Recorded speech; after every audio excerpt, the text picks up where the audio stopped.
Mr. Speaker, this city of Nairobi is indeed, literally, the hub of this continent in terms of economic opportunities. Nairobi ideally should be Africa's New York. Mr. Speaker, if you look at the geopolitics of our region, of this continent, if you go to the west, Nigeria, which is just mineral-based, investors don't want to go there. If you look at the south, it is imploding. Look at what's happening in Ethiopia. The frontier for the economic development of this continent is Nairobi. And that is why the issues of Nairobi must be taken seriously, and we must look at them keenly. Mr. Speaker, I acknowledge, and I want to say in front of everyone, because, Mr. Speaker, I always put my cards on the table. Since 2017, of course, we campaigned together with the governor. We worked together initially. And of course, I think it is not lost to anyone that we've also had our run-ins. We've not seen eye to eye on a number of issues. And, Mr. Speaker, I insisted that every time I've brought a question of oversight, it has not been about personal interest, it has not been about political contest, it's about the interests of the people of Nairobi, and I continue to do that.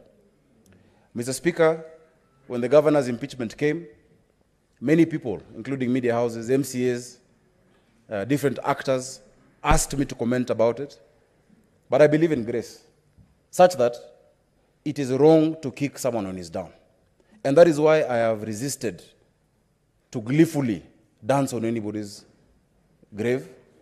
I have resisted the urge to celebrate, but to empathize with the people of Nairobi. If he's kicked out, yes, of course, the argument is we'll go to a by-election. Yes. Because of lack of a deputy governor. Yes. Or having a deputy governor in legal limbo. Yeah. Will you vie? I am not keen on vying if there's a by-election because I have not completed my mandate as a senator. Mm-hmm. I got elected for a 5-year mandate. Mm-hmm. And I still have 1 year and 200 and something days left. So you know the greed of looking for another seat while you're already sitting on a seat, I don't believe it. The governor and myself have not seen eye to eye politically. Everyone knows that. Mm-hmm. It is not lost to anyone. Mm-hmm. I've held him to account, and he's had a problem with that. Mm-hmm. I have raised issues over his oversight, over his use of resources in the Senate, mm-hmm. and he's also come in turn to accuse me of things. Mm-hmm. Yeah, mm-hmm. And so we've not been reading from the same script. Mm-hmm. But if I look like I'm rejoicing in his misfortunes, it is actually wrong, mm-hmm. to kick a man who is down. Mm-hmm. If somebody is down, you do not kick him. Mm-hmm. And through this process, he has sought my help. He has sat right where you're sitting. Mm-hmm. In this past week, he's come to my office. I told him I will not meet you privately. You're a voter in Nairobi. Mm-hmm. You voted for me as your senator, so I will listen to you. Mm-hmm. And he's come here and he's pleaded this case, and I said, I've listened to you. Mm-hmm. This is what you can do. But meanwhile, let us see how it goes. I have listened to MCAs. Those who impeached him have sat right where you're sitting as well. Mm-hmm. Because at the end of the day, I am the father of devolution in this county for now. As a senator, I have a sole direct individual mandate as a senator of Nairobi, mm-hmm. to oversight this and to protect the interest of this county. Mm-hmm. We put up a strong fight. When the first BBI document came, in fact, before they released it, we gave a presentation. I led a presentation, mm-hmm. with the Nairobi elected parliamentary caucus, mm-hmm. where I have 17 MPs, myself, and the women rep. Mm-hmm. And in that presentation that I gave to the BBI steering committee, I told them a few things. Number one, there had been the clamor to have Nairobi just remain as a capital, mm-hmm. and a seat of the national government. Washington style. Like Washington style. Yes. But I took them through the history of countries that have made that decision. Mm-hmm. In the US, the bustling economic capital had been New York, mm-hmm. and the administrative area was more Philadelphia, the political capital. Mm-hmm. To move to DC, they moved away. They didn't convert New York into the capital. Mm-hmm. They didn't convert Philadelphia into that kind of capital. They moved, in fact, land was donated, mm-hmm. across the Potomac River, mm-hmm. for you to have Washington DC, as it is, the District of Columbia. And that's why it is a state that does not elect a governor. It is all under the federal government. In Australia, Canberra, the same decision had to be made. Mm-hmm. New South Wales donated land and the surrounding areas, mm-hmm. for them to move from the bustling, they have Sydney, they have Melbourne, they have all that, but they moved away, mm-hmm. and the national government moved. They didn't convert it. Mm-hmm. Abuja, same thing happened. Lagos was, of course, the economic capital. They didn't say, let's make Lagos the capital. They moved to Abuja. And if you go to Abuja, mm-hmm. you see very wide streets. You see a city that is designed to be the seat of the national or the federal government. Mm-hmm. So we said, instead of disenfranchising the people of Nairobi by denying them what is the biggest gift in the constitution, which is devolution. Because the devolution is the greatest gift. And Nairobians constitute of 10% of our population, because we are 4.3 million and we are around 47 million as a country. So 10%. Why would we deny 10% of Kenyans the right to exercise their sovereignty at both levels? Article 1 of the Constitution that talks about the sovereignty says that it shall be exercised at national and at county level. So you're telling that woman in Mutwini in Nairobi that she will only exercise her sovereignty at the national level. At the local level, there's no one she will elect and hold to account to deliver healthcare or the devolved functions with the same comfort that somebody in Maragua or somebody in Kitale or somebody in Mombasa will do. And so we put up a fight. In fact, when we went to Naivasha, many of my colleagues abandoned that fight in Nairobi. Because all the MPs who had been there from Nairobi, we were told to, each county was told to sit in a caucus. And when we went together, I remember a commander and many of those other MPs said, no, we cannot touch a comma. And I said, no, we must put up a fight to retain Nairobi as a county. They had accepted. So on the next day in the evening... So why did they abandon the fight if they had initially accepted? No, I mean, they accepted that Nairobi can go. Okay. Yeah? And they accepted it should go. Yes. I sat with His Excellency the President and with the Right Honorable Prime Minister, Raila Odinga. Before Naivasha? In Naivasha. In Naivasha. In Naivasha, on the last day. And persuaded them that this needs to be reviewed. And I think other colleagues like James Orengo was there. He supported what I was saying. Later on, when they started having this harmonization, Mutula Kilonzo supported that. And we fought for Nairobians. So I'm very happy that the BPI document we have, Nairobi remains as a fully fledged county. And I told them, you do not solve a temporary problem. If they have a problem currently with Sonko, or they had one with Kidero, or the administration, you don't solve a temporary problem with a permanent solution. And you don't punish the people for the shortcomings of their government. Yeah? What Nairobi needs really is goodwill and resources. And that's why we've seen NMS working. It's not that NMS has angels. They're all human beings. It's not that national government has angels and county governments have devils. Yes. But if you get the right goodwill from the national government, and the Constitution already speaks about a special relationship between Nairobi and the national government. If you apply that and you have a good governor, then you can actually reap the benefits of devolution. I just want to look at the arguments, because you have articulated the arguments very well. Yes, but now you are able to convince them to take Nairobi back as a devolved unit. Yes. What was their counter argument? What was the initial thinking of removing Nairobi from because you called it a temporary solution to a temporary problem, a permanent solution to a temporary problem. So what was the problem? You see, the problem that they have realized, and many people in Nairobi, and we all face, in fact, we campaign on our platform, is that the people of Nairobi is the most populated county. Yes. We are 4.3 million people. The population density is the highest. The second most populated density, the county with the high population density is Vihiga. But Nairobi, per capita, the population density is extremely high, and the needs and urban poverty, it bites more than poverty in the rural area. And I gave the example the other day. In Nairobi, you don't have money, you will not eat and you will not get a place to sleep, because you have to pay, and you have to pay for food. But in the rural areas, even sometimes the fence, you tachuna mboga hapo kwa fence, your neighbor will give you some maize, and there's food, and there's a place to stay. So for a long time we felt that services are not being delivered properly by the successive county governments that we've had in Nairobi. And because of that, I think there was that frustration that now this Nairobi idea is not working. But other than that is not the solution. It is a kind of leadership you have that can make tough decisions. The first decision that leadership must make is a balance of the budget in Nairobi. The resources are not enough. You cannot have a situation where 18 billion is going to pay salaries, and yet more than 7,000 of the workers are ghost workers. You need somebody who's able to be firm enough to say, look, we have to have a program through which we deal with these excess employees, through a golden handshake or through certain restructuring, which had started with the World Bank, but they stopped it during the last county administration. Then how do we increase revenue in Nairobi? We've seen it going down. One of the ways to increase it, and I'm glad we passed in the Senate the section on properties law, where people will pay rates on even improved properties. On apartments. So in an apartment, in an office block, if you have your property, you'll pay. You not just pay what was being paid on that acre or half an acre. And our rate card is still that of the 70s and 80s. So with that, there's a potential, and I've seen many of the big four auditing firms saying Nairobi should actually raise close to 100 billion and that is possible. So with the resources and the goodwill and the partnership with national government, Nairobi can work.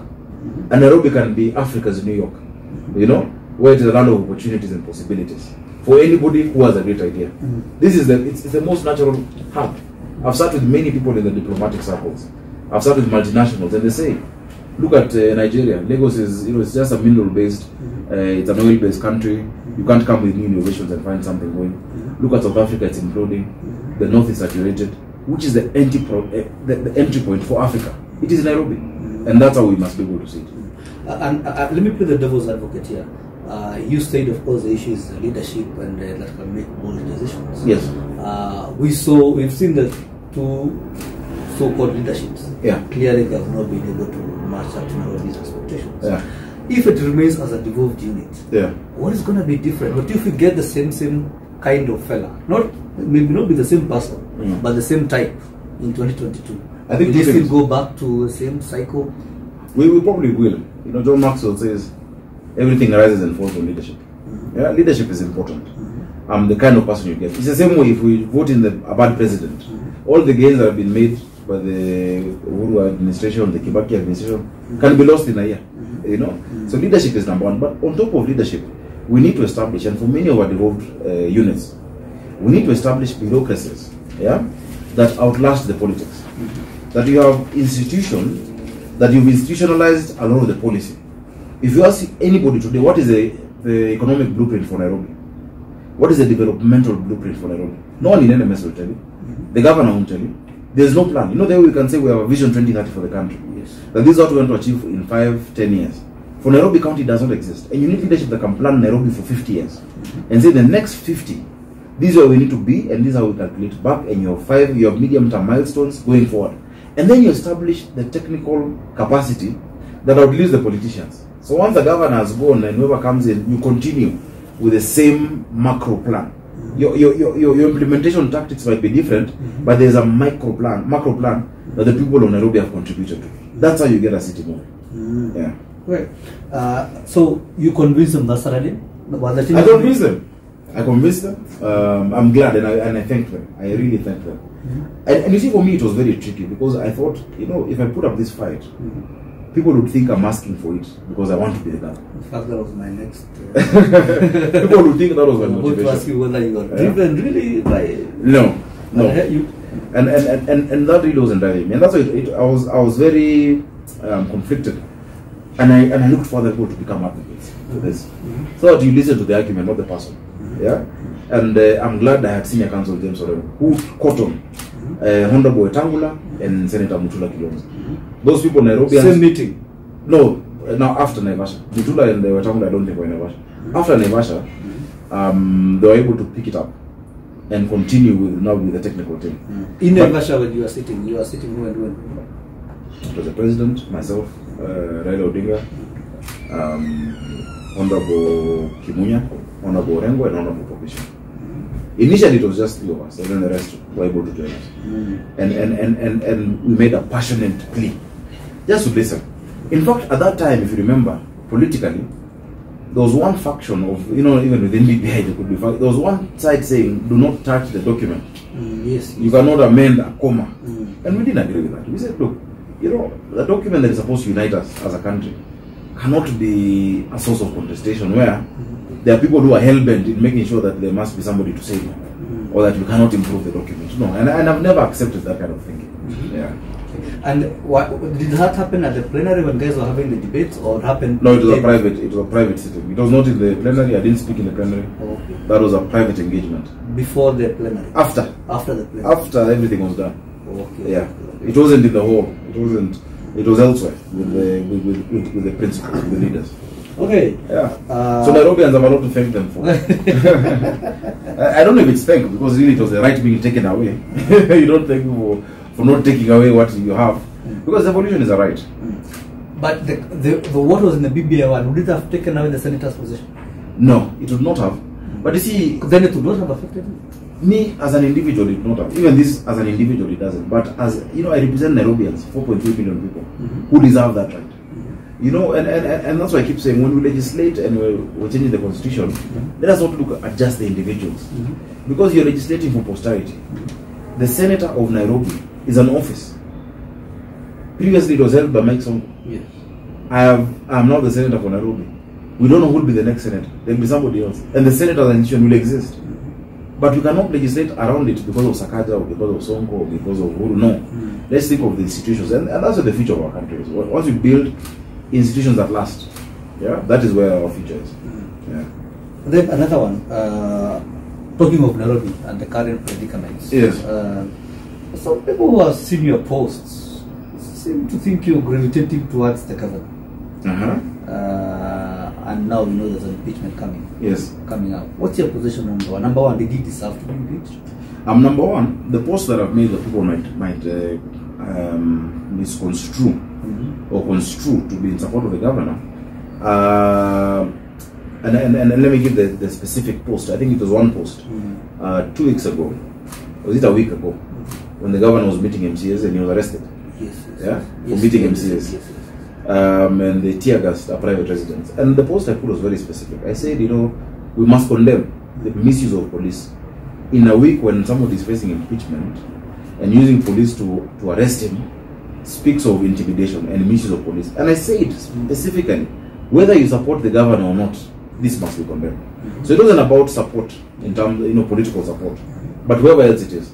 It happened in the Senate during the revenue debate, where 3 senators were arrested: Senator Malala, Senator Lelegwe, and Senator Womet Langat. So they're not in the Senate on that day to vote, you know. And then when they were taken home, and we had dealt with this, you know, with the standing orders to say they have removed their delegation, so no one would vote on their behalf. They were not even charged; they were released, which clearly shows you why they were being arrested. And no matter where you sit in the political divide, you must always look at rules in terms of if they're being implemented by your opponent when it's not you. Right now, it's very easy for somebody to cheer the use of police, but tomorrow it will be them. In fact, many who are cheering today are former victims of the same thing. So on that one, it was on principle, you know, that no, let us not misuse the police. And true to it, he was also not charged. And let us not also have double standards in applying the law.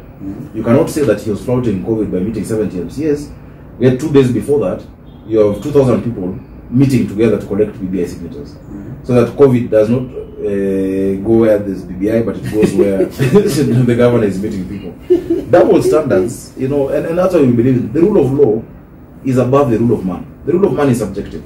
That I will arrest you, but I will not arrest you for doing the exact same thing. So that is what I stood against. Right now, the governor has been impeached. Does he deserve to be impeached? I think the jury is out. The MCAs have exercised their mandate. It is their right. That's why it's provided for in the law. And I spoke on Sunday at a church, and I said, I've had, and 15 MCAs came. And there are those who support the governor, saying he should not be impeached. There are those who don't support him. I told them, as a Senate, without preempting a vote, I will want to look at all the issues. We will want the Senate to rise up to its billing as a house that protects and upholds the Constitution. The Senate has been seen as a very sober house for time. In fact, it was called Nyumba ya Wazee. Not just because of the age, but because of being, you know, wise. The Senate has also distinguished itself, especially this year with the revenue debate, as a house that can make its decisions, devoid of any political interference. And I believe that is what is going to happen in the next few days as we deal with the governor's impeachment. Now, normally the area senator is supposed to sit back and let the Senate speak.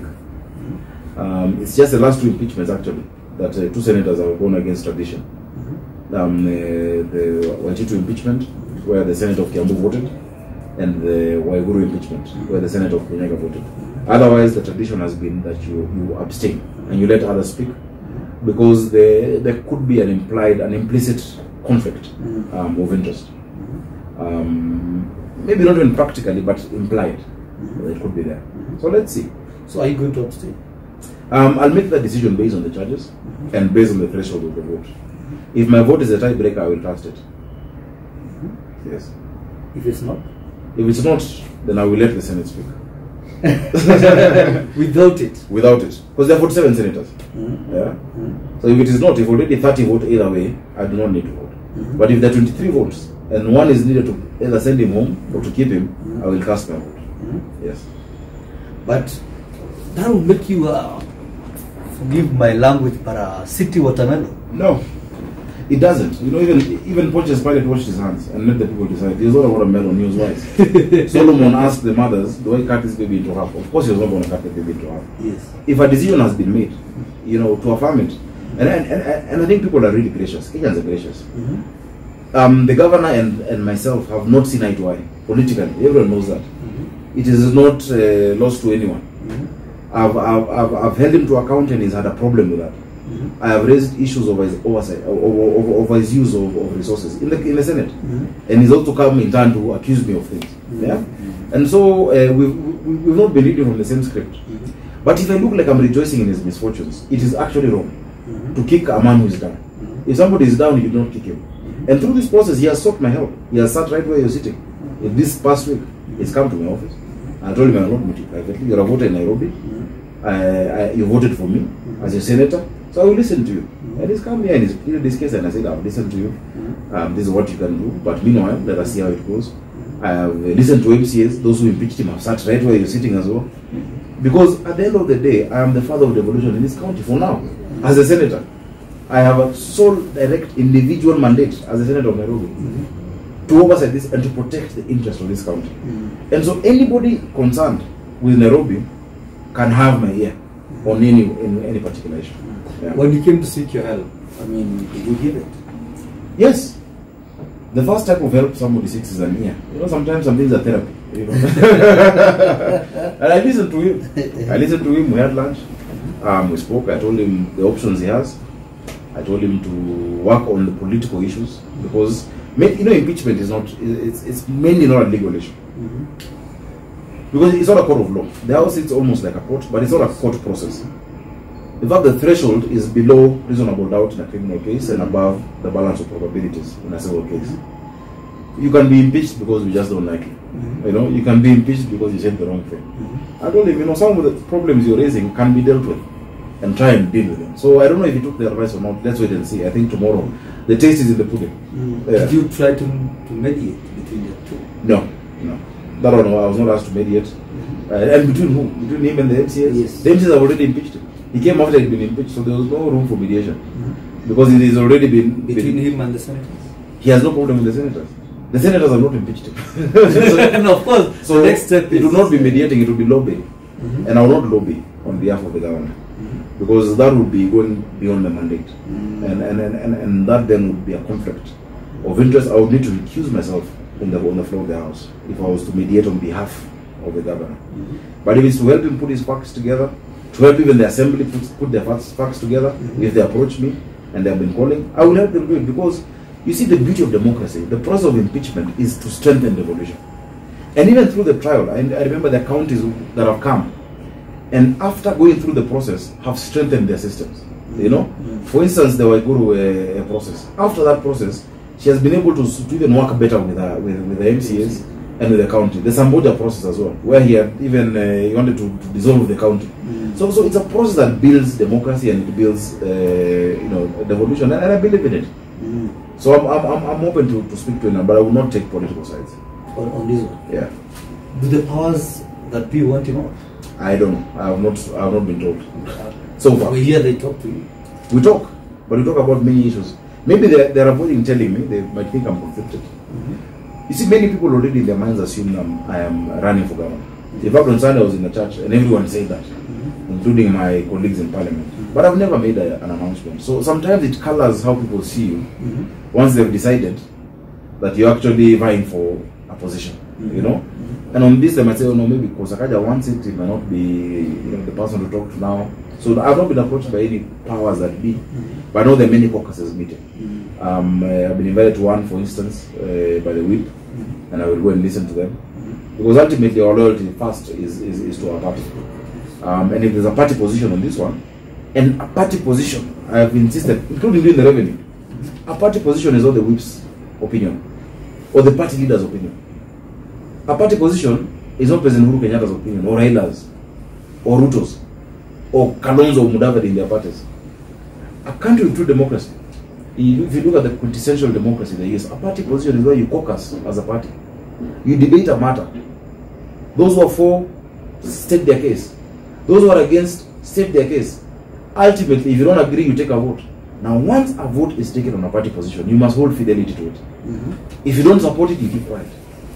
But you cannot go against a party position if you're a member of a party, if it is proper. But this one of saying ati mkubwa amesema, ati wewe imesemekana, that one we can never pander to. And I know I've been a chairman of a party. In fact, I've been chairman of a ruling party.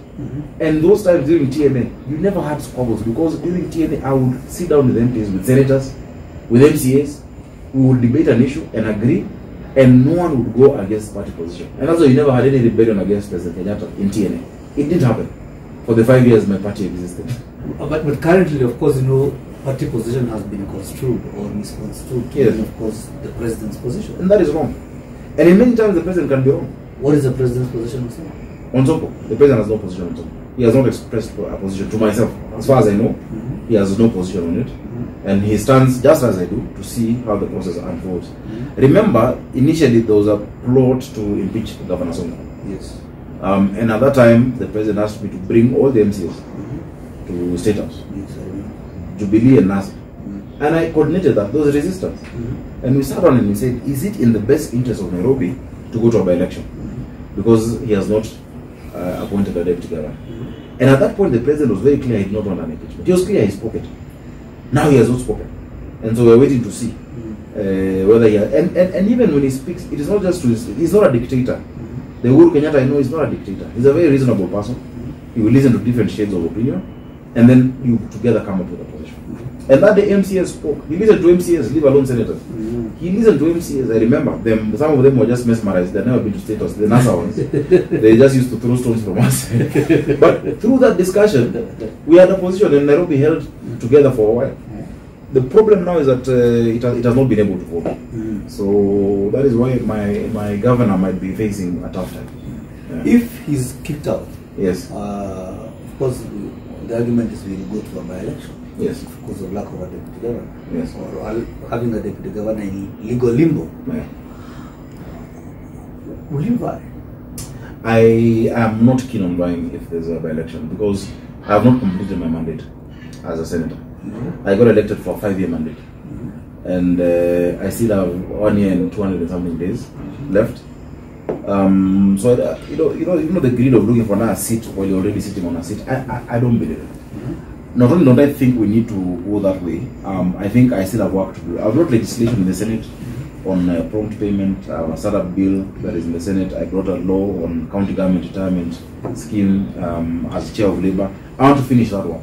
And then I can decide I'll finish being a legislator, because I've done it for now 2 terms, and then I go for the executive. But I am concerned, and there's no vacuum, even if elected in every part of this county. We can see offer leadership. We work very closely with NMS. I agree with them on many things. Some things I disagree with them, and I say it. When I disagree, I don't hide. And we've been able to operate. Ultimately, what is important is the interest of Nairobians. And if Nairobians can have a smooth transition up to 2022, I think that will be good. I think that will be in their best interest. But do you find a situation whereby the governor is impeached, then there's no election? It is possible. There are options that could see us not having an election.